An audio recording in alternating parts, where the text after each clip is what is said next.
Areas where even scooters and pedestrians can cause traffic jam to that narrow. Right? So just be very careful about those things. I mean, other than that, I mean, there are certain areas that are open, so you don't have to worry about that.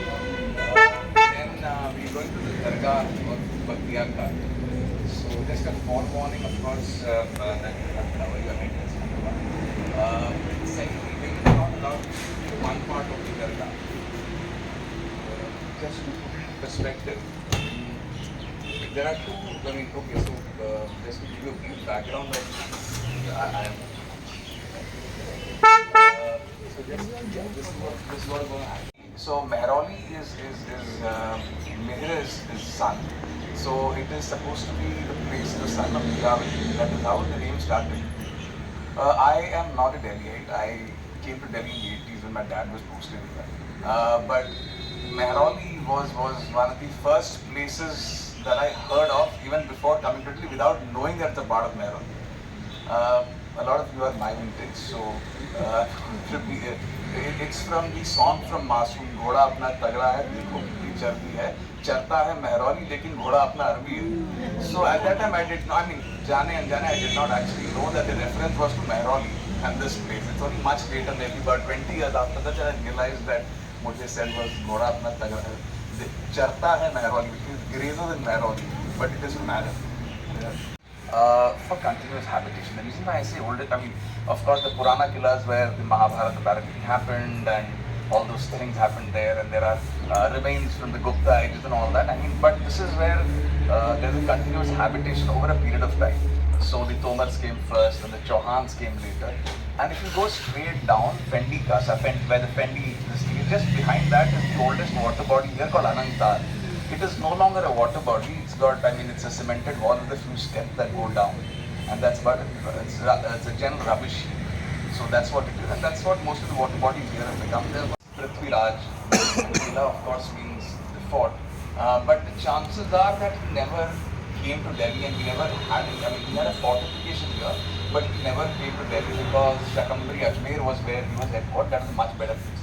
See, because Delhi is now the center of power and has been that for years, so we have this arrogance and sort of a perception that it's a very old city. It's not. It's relatively new. It's about 1,000 odd years.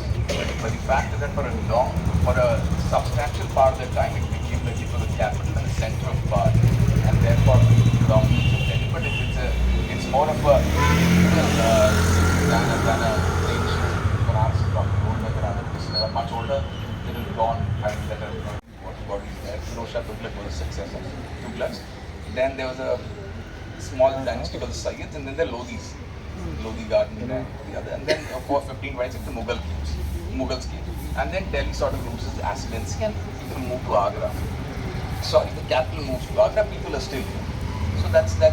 And then of course the Mughals come, and then about after Aurangzeb, this place again becomes prominent, Mehrauli, because of Dargah.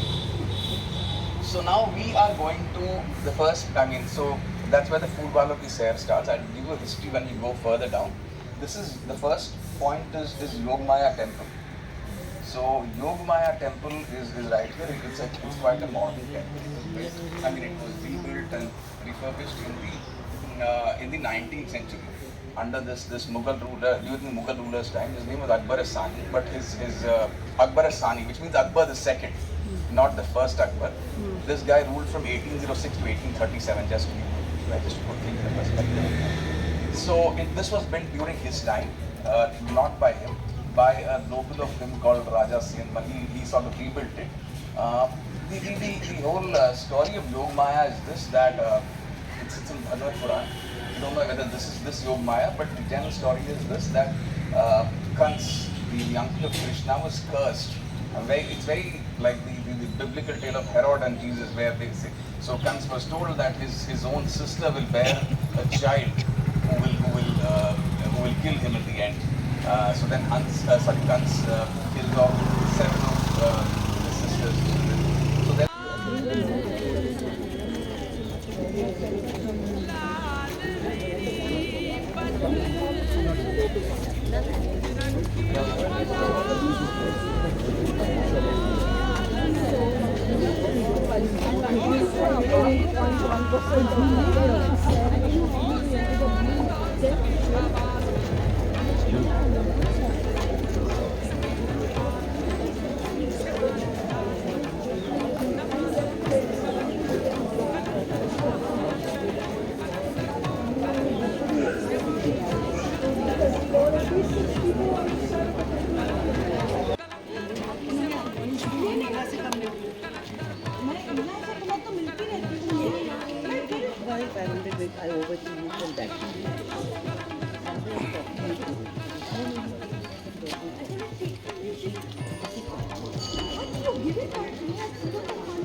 You can see that, I'm going and I'm taking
edge like this. So it actually has 8 sides actually, but these are pure optical that all 8 sides are equal.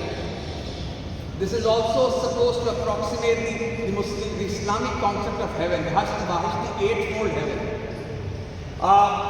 The reason why this was built this way was probably because Adham Khan killed very close person. The person was very close to Akbar, and this tomb was built probably to show that, as an insult to the person, to Adham Khan, because this style of tomb was abandoned after the Mughals defeated the Lodi. This was a Lodi pattern of tomb.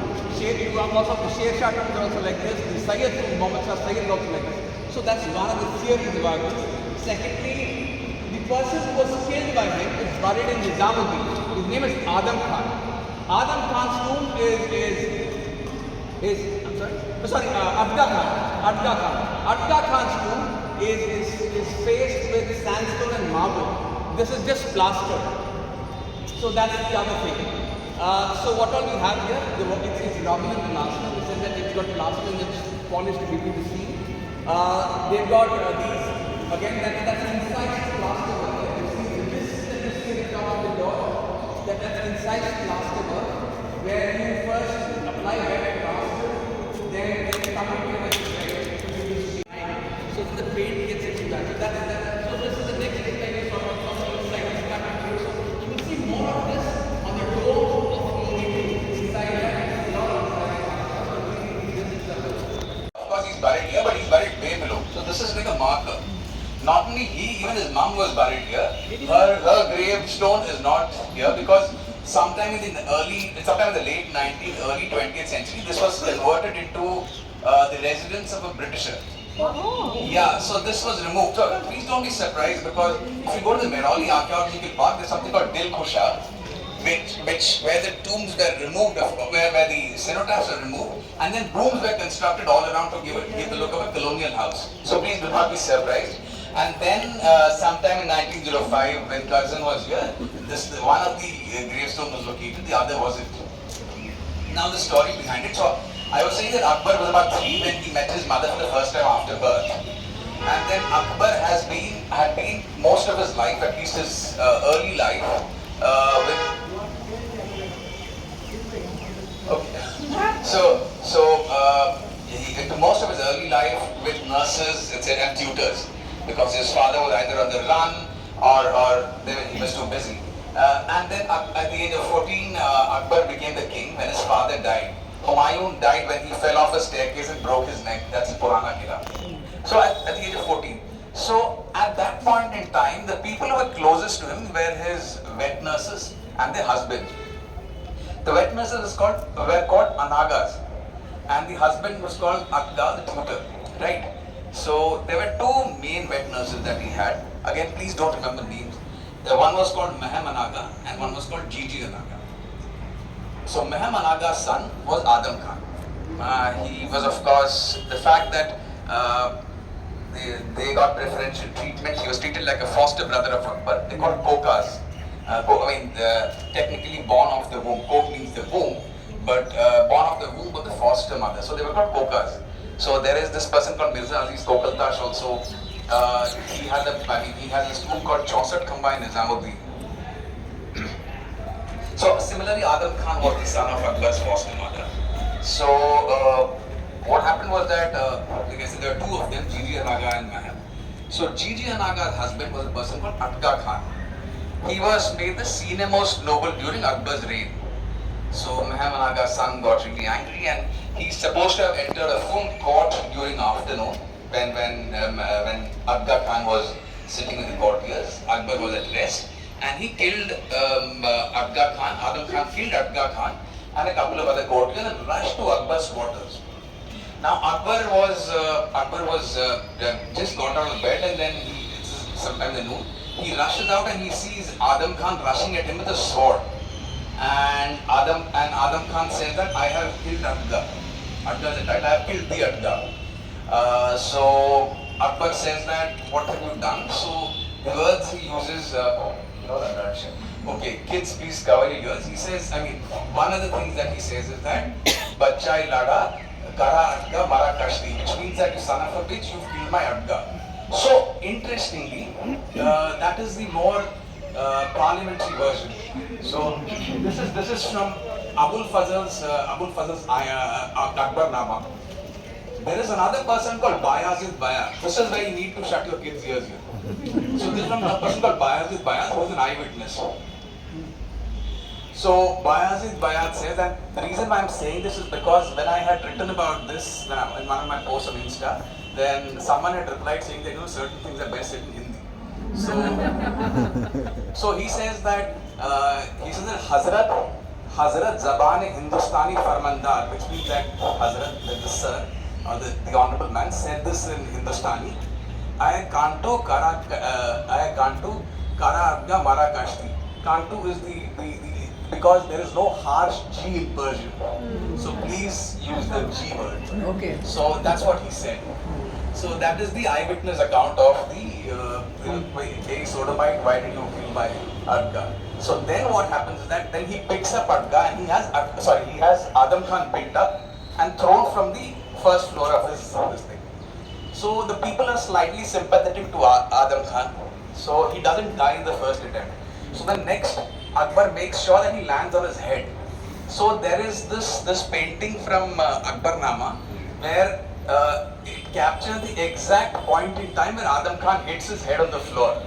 And so it's a descriptive painting in the sense that one part of it shows a court where Adga Khan is killed, and the same painting you got this. So it's just a representation, but the fact that Akbar insisted that he be thrown on his head is quite faithfully depicted in that painting.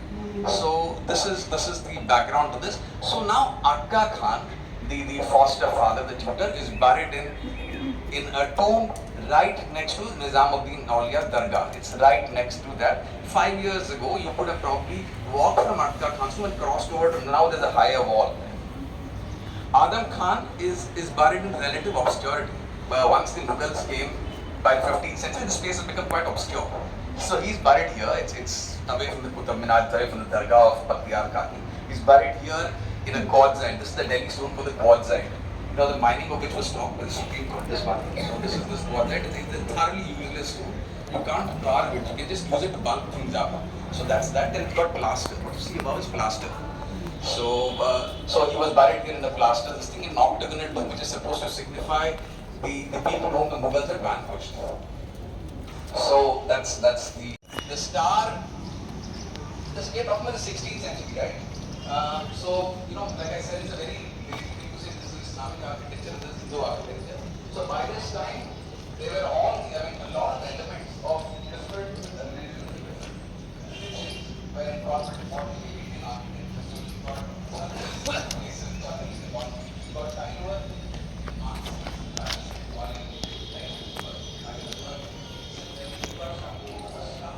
take these elements out of architecture, then no longer remains Indian architecture. See, because we're all going over the same mode of the lazy way of saying, oh, this is Hindu architecture, this is Muslim architecture, this is Buddhist architecture. In Delhi itself, you've got multiple, you've got the slave dynasty, you've got Tughlaq architecture, Khiljis, Lodhis, Mughals, late Mughals, then the colonial architecture. So that's how we move ahead now.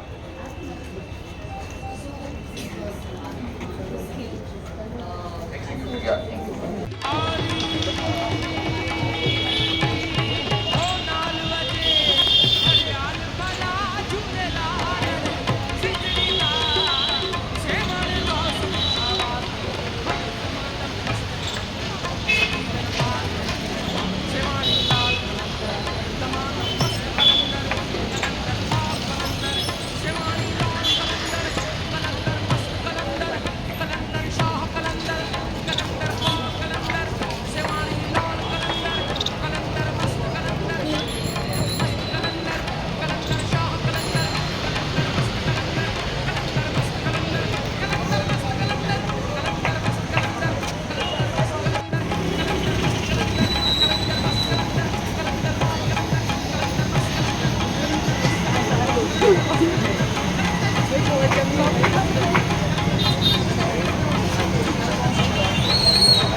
There's a plaque that's signifying the number of people who went to war, First World War by the British. And from the Zairs of Mehrauli and Bakhtiyar, there is a revenue district, and then how many died. So it says there about how many died? 1261 went, 92 died. Okay, so this we'll just walk ahead.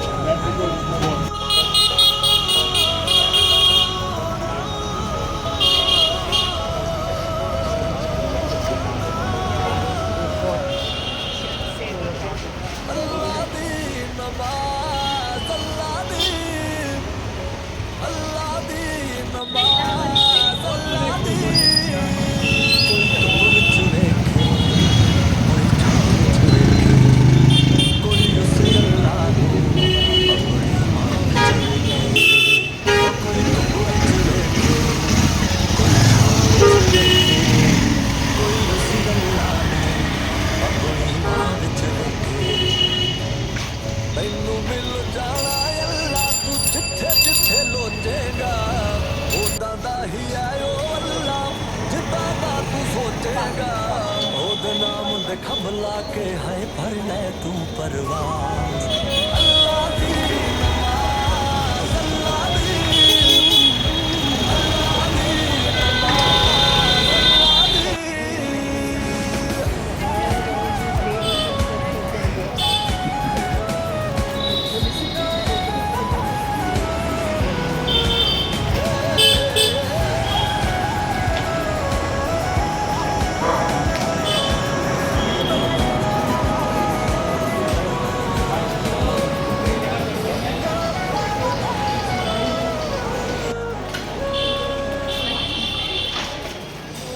जे तू समझेता है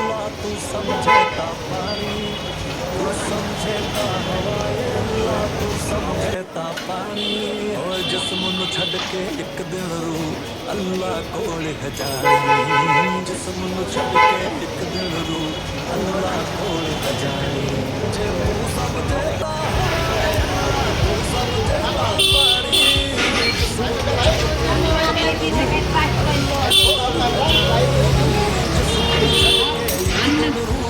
अल्लाह कोल है जानी ओदे हथ विच ओ लाठी जो करदी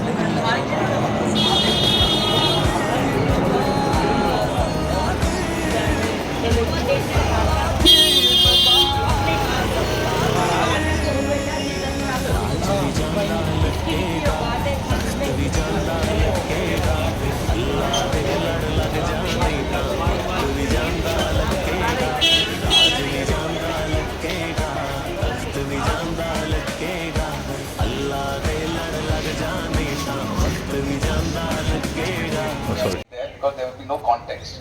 Now there is context. On my left and your right, you see the Zafar Mahal, and on my right and your left, you see the western entrance to the Dargah of Qutubuddin, Bakhtiyar, Kaki. Why are these two important in the story? Is this? So I'll give you a little bit of background to tell you what the dynamics are.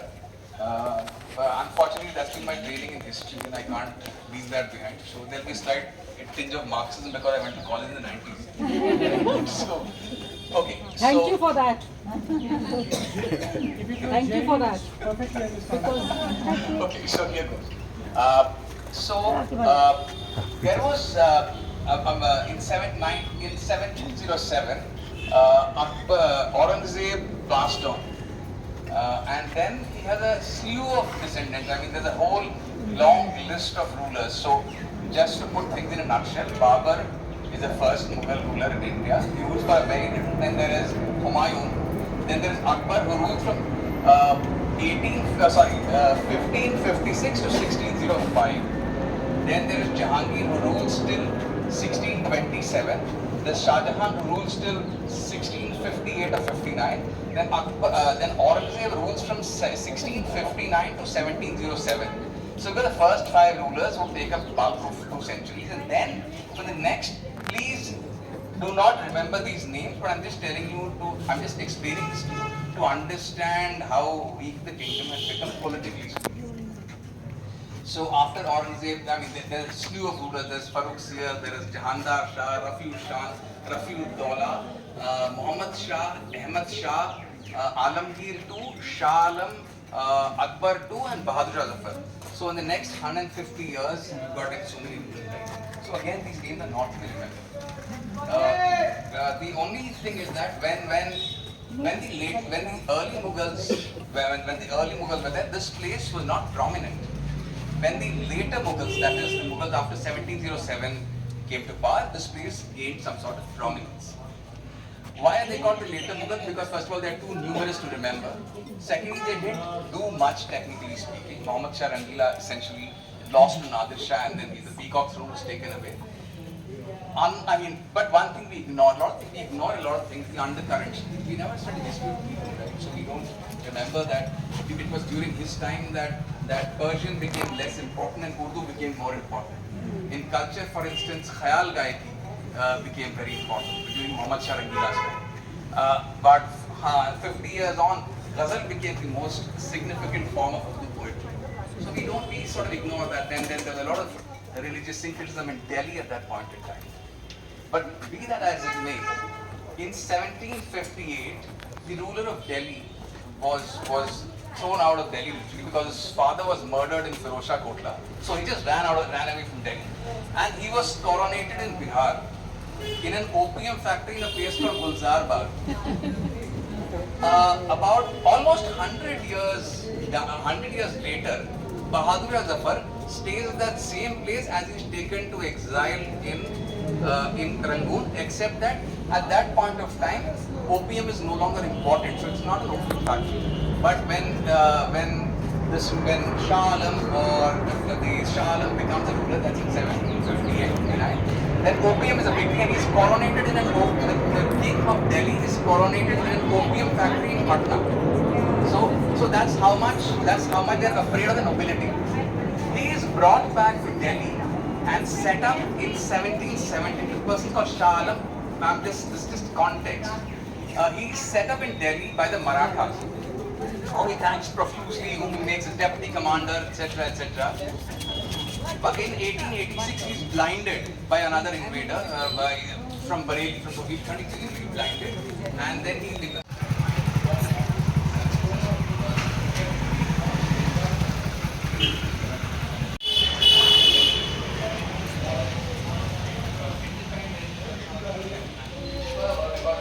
Mirza Jahangir. Mirza Jahangir is a younger son, impetuous, drunk, mischievous, all those things. And Zafar is the more suave, more respectable, more calm of the two. And he's said to be the successor because British have imposed a system of primogeniture, which means that they will decide who the king is, which is the eldest son. While there was no such thing in the Mughal Empire, for the eldest son needed to be king. But that prerogative is taken away. So what happens is that once, and then the British want to drive the Mughals out of the Red Fort. The reason for this is that the French and the Russians have made a sort of a truce. That's Napoleon, and they seem to be marching towards Afghanistan. And Tipu at some point of time also parleyed with the French. So now the fear is that if the Mughals are allowed a free reign in the Red Fort, they might become a symbol of opposition. And they did in 1857 for some time, but they've become a symbol. So the Britishers wanted to drive them out of the Red Fort. And the British resident then, who is the representative of the British East India Company in Delhi, he said that no, you can't drive them out without bloodshed. But if we have enough soldiers posted inside the Red Fort, then we could probably prevail on them to move out of the Red Fort. And that's what he did. So they started posting soldiers with the king's permission at different pretexts on both the gates of the Red Fort. The king's Wali, that's the king's son, the prince, found it galling. So he takes a pot shot at the resident. Nothing happens to him. There's a guy standing behind whose cap, when this bullet passed through his cap, nothing happens. Taking advantage of that, he arrests Mirza Jahangir. Now Mirza Jahangir is within this palm, so he can get all sorts of concessions. And then he sends Mirza Jahangir in exile to Allahabad. So that is the background. Now why does that happen? What happens later? So Mirza Jahangir's mother is a woman called Mumtaz Begum, or Mumtaz Mahal rather. So she prays, this is 1809, so she prays that her son be brought back to Delhi. And if he is, then she will lay a chadar on Bakhtiyar Kaki and she will put a chapar, not very thick. She put a pedestal, a covering like you have in the old beds, a canopy of nuts, and also a chadar of nuts. So she does that for a year and the son comes back to prison in 1810.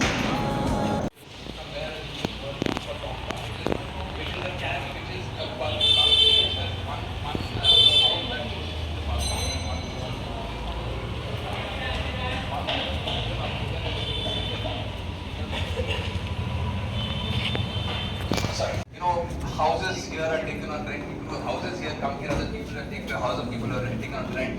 From starting 50 to 200 rupees there for 3 days. And if you can't afford that, of course, come and go. But there's a lot of festivity. There's a lot huge description of what kind of foods are available according to biryani, pulao, etc. There's a lot of all that within 3 days of fun activities. They say that people leave their shops, specifically Shahjahanabad, to come here because the whole of Delhi comes here. For 3 days, there's wrestling, there is all sorts of activities in Jharna, there's music. So there is this very famous, not anymore, but there was this very famous sort of a topic in the 19th century called Chula Kine Dala Amriya. So if you've seen Umrao Jan, it is there, but it's a different version. But there is one written by Zafar here, which says Chula Kine Dala Amriya, which sprung the I hope a lot of you understand. Oh, so Chula Kine Dala.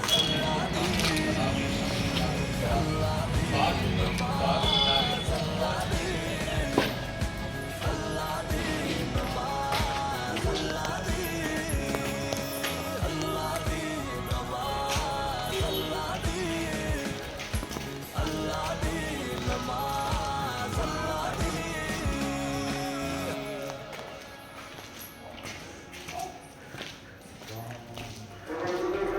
इश्क दी गल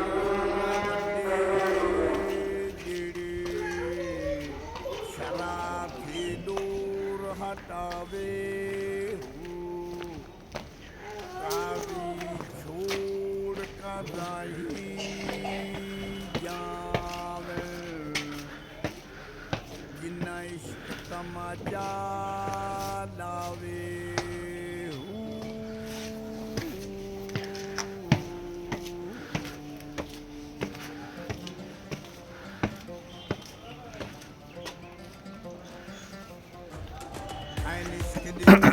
वल्ली गेड़ी शराफी दूर हटावे हो कावी छोड़ कदाई जावे गिना इश्क तमाचा लावे हो लोग यारी बत्ती देने आशिक मत ना पावे हो मुड़न मोहालत ना तो बाहू जिन सैले अब बुलावे हो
also have to cover the head. Yeah, of course.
जग सोने दा खिडौना ओए तैनू आव कीता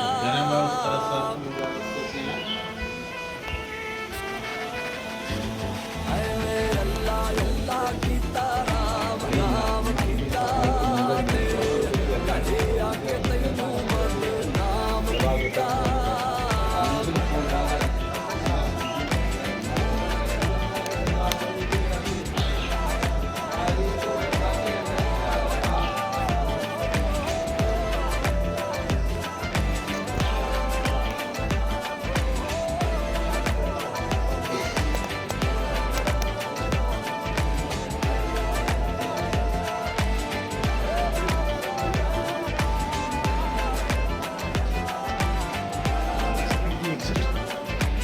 Exit from there only, I think. From there only it will go.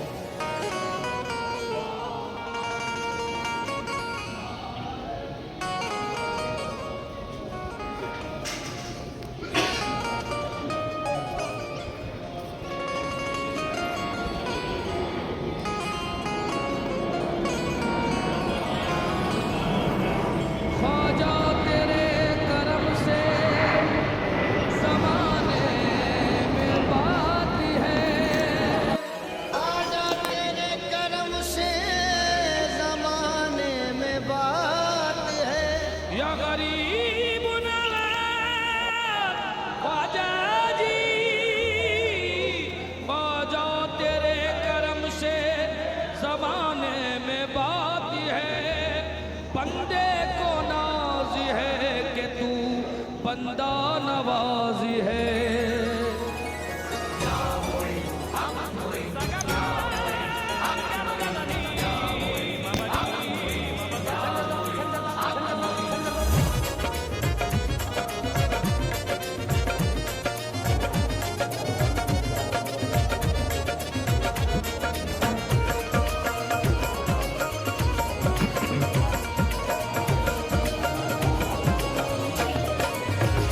तेरी रहे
पियागी हारी गई सब तन मन को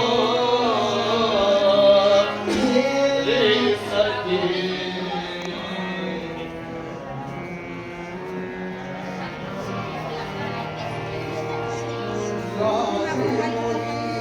पत रखियो बाला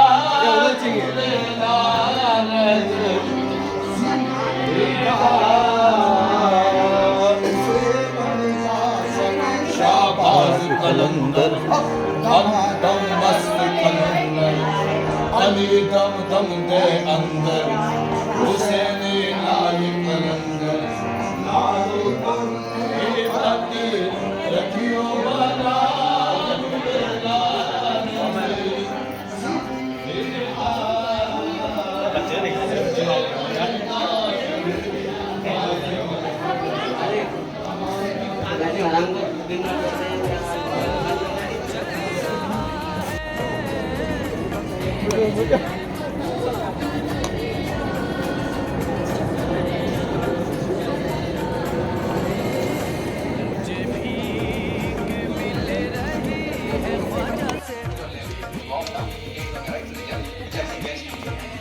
Filing out, you will see paintings all over the wall. Have successively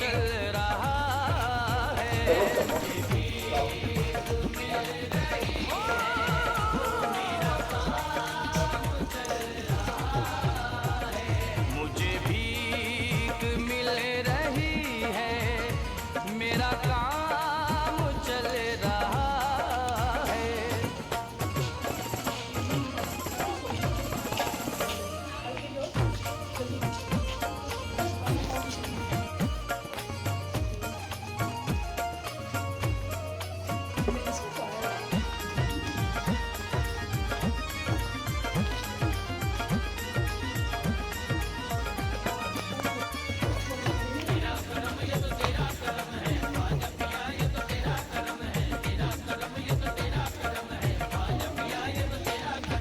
Khwaja Moinuddin का रुतबा दराज है भारत की सरजमीन पे ख्वाजा का राज है जिसको नवाजा ख्वाजा ने वो सरफराज है बंदे को नाज है कि तू बंदा नवाज है तेरा करम ये तो तेरा करम है ख्वाजा पिया ये तेरा करम है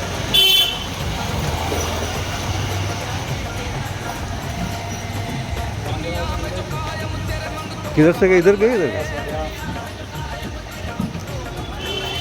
दुनिया में जो कायम तेरे मंग तो भरम है ये तेरी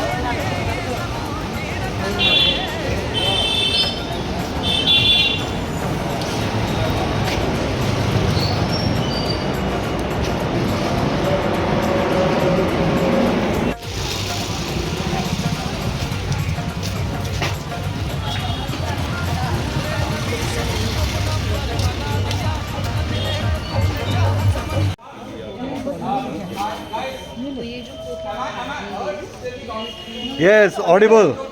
If everybody's quiet, I think I can be heard across. So the place that you're at is called HIJRON Khankha. Khankha essentially is the word for hospice. That is Sufis used to read, but this graveyard is called HIJRON Khankha.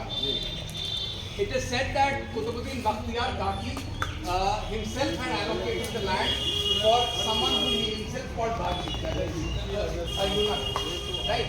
So it's in the Islamic world and even otherwise, transgenders, whatever you call them, have this arjun action who loses his organs for a year because of curse, right? But there is a character whom Khankha in India worship. He's also from the Mahabharata version of Irava. I'll tell you what. So he is supposed to be the sacrifice before Mahabharata started. So here he is Arjuna's son, the Mahabharata, from this Nag, whatever called Udu. Yeah. So he is ready for sacrifice. virgin, I'm unmarried, I've not enjoyed marital life. So Krishna becomes a woman for him, Mohini. And they spend the night in conjugal bliss and then he is sacrificed the next day. And then Krishna is a widow. So the thing was that he said, I have not enjoyed conjugal life and there will be no one to cry after my death. So Krishna enacts the whole thing, he becomes a Mohini and then they have conjugal bliss and then Krishna weeps to the widow, therefore they become male form. So Iravan is supposed to be, Iravan or Iravan, however you call it, is supposed to be a protector of the Sikha community in India. Right? And it comes quite, I mean, it's a festival that comes at the time of, I mean, the time that coincides with the day before the Mahabharata war. In the north, though there is no connection to Hindus, in the north, there is a similar story where there is this person who sacrificed, that's enshrined in the legend of Khatu Shyamji. So there, I mean, he sacrificed. He could actually end the Mahabharata war in 3 arrows. That's why if you see Khatu Shyamji behind cars with a bow and 3 arrows, that's the thing, because he could end one side with one set of arrows and the other side with the other set and third complete everything. So he could actually end the war in 3 arrows. So that's the story, but there is no connection to the Hijra community there. That's the first part. Now, even in Turkey, Greece, the concept of eunuchs is not uncommon. Eunuch itself is a Greek word which means keeper of the bed. So when the domestic world, that is let's say the house of a king, there are certain roles for the eunuchs. So when the king was administering the territory, they also got similar roles in the entire territory. So you've got administrative officers. So there's a picture I was talking about, the painting from Akbarnama where Akbar throws Adham Khan from the building. There are 2 eunuchs looking from inside the harem. So now the depiction, the problem with harems is the depiction. Most of them, they show the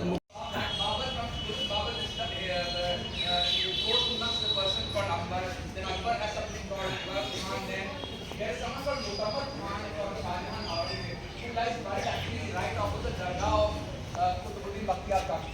So they are in the place of power, in the place of privilege, and then the Britishers come up with classification.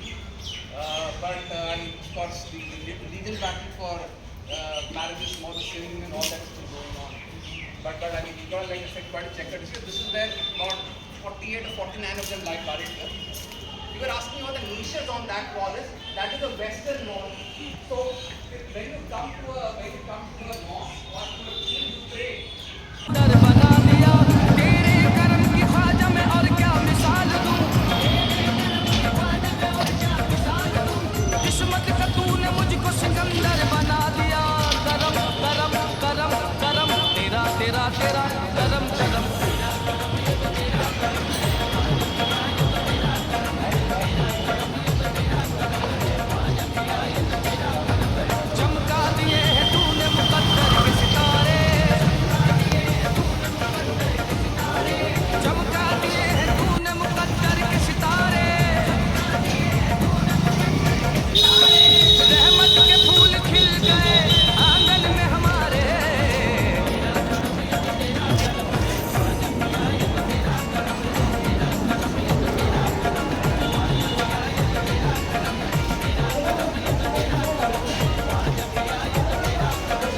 This is Jahaz Mahal.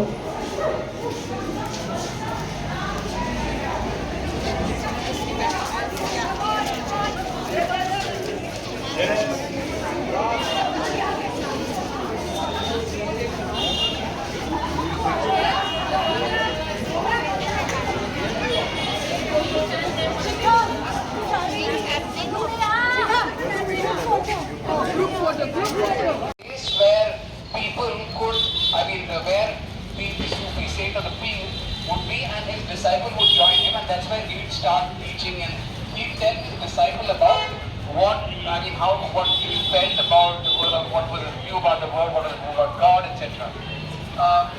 One of the common misconceptions is that Sufism is separate from Islam. It is not. The reason that, a lot of present writers, both Arabic and European, say that this is on account of the bias which is on account of the fact that people think that Islam is conservative. So if it is not conservative, it cannot be Islam. So the Sufism is removed from Islam, which is not the case because Sufis have right from the beginning been linked to Islam, and there is something called a tariqa. So all of them, they form a lead, and they all end up somewhere near the Prophet, like Ali bin Abi Talib or somebody. They all of them draw their links from there. So it's very interesting to Islam. That's point number one. It's called a silsila. Silsila literally means a chain, as opposed to how it is in Urdu, it's a story. But it's a chain, and each of these people are linked all the time, literally all the Shamsi. This used to be 100 areas, now it's about 20 million hectares. So it is not so much that a lot of people of that time were all looking down water. So what are these here? Go down. Because there was embankments that channeled water in places like this, like houses, the water table was also very high. So you had the embankment channel water in the direction that you wanted. The houses would store the water and so would the bowls. So the water came from the rain. Different streams would come all from Mehrauli. The water would be collected here. Overflow would go to the Jharna, which would go next. From there, multiple streams would go towards Satpula, which is where all the malls are in Sair. There is a large embankment. Yeah, so he built that story.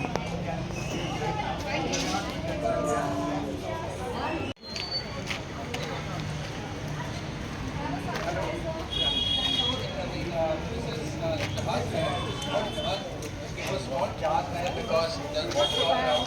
How will we get the photos? Pardon? How will we get the photos? 1 year, just move it.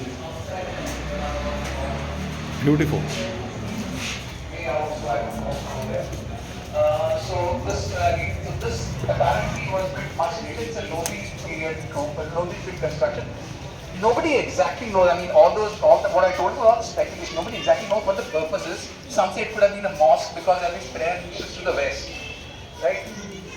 The other interpretation, of course, is that most of the late Mughal construction is of arches, not pillar and beam. The arches look much prettier when you build something on top. So it could just be that. But if you look at that side, you've got prayer mission on that side. Yes. Yeah, okay, good one. So I was talking about arches. So it's a good point that you raise all construction before the.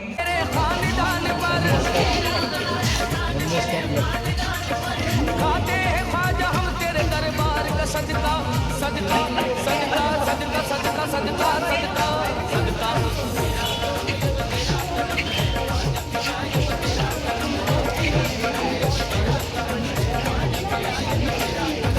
नूरे नबी का नूर है तू पंजतनी है नूरे नबी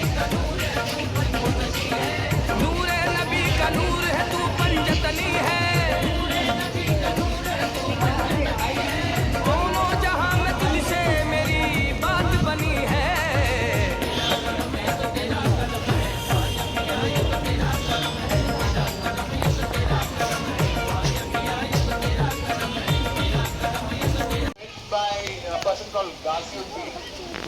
He also built the madrasa near Old Delhi. There is a Ghaziuddin the madrasa which later became a Delhi college much later. And then now the Zakir Hussain College, but of course the building's different. Zakir Hussain College, now it's being Arabic school. So he built it. His claim to fame but his claim to fame is that he was the father of the first Imam of Hyderabad.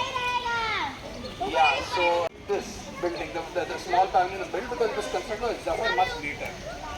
The interesting thing about the picture is that there are no women in the picture. But the question that I was asked last time was that why are all women bald? I have absolutely no idea. Most men have receding hairline.